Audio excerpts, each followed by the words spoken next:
Hey, this is Pastor Frank with a follow-up again to last week's message. We've been in the book of Malachi in a series called Messengers, and last Sunday we talked about God talking to people and saying, "Test me and try me." You know, Martin Luther said that there's first the conversion of the head, then the conversion of the heart, and the last thing that a person is converted is in their money, is in their back pocket.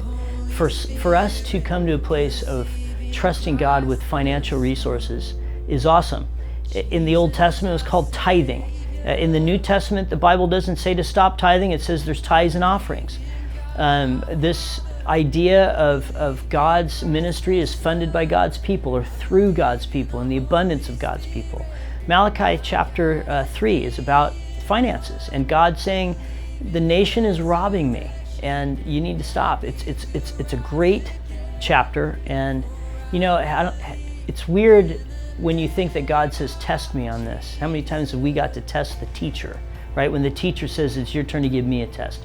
Great stuff. And amazing testimonies from people who trust the Lord with their finances. So it's an amazing chapter. Malachi 4 is about, it's a great last chapter, and it kind of links in with the beginning of Malachi 3. It begins speaking of one who comes to prepare the way of the Lord. It begins to speak about Elijah coming. It's an amazing promise. It's the only foretelling of the book of Malachi, where into the future, 400 years before the coming of Jesus, before the coming of John the Baptist, there's this prophetic word from God through Malachi saying that somebody's going to be coming who has the spirit of Elijah, who is going to prepare the way of the Lord.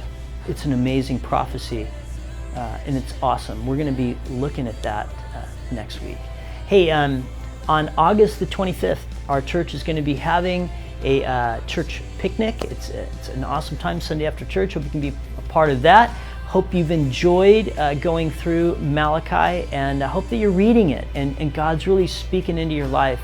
You know, the same God that is speaking to those people is the same God today that speaks into our life.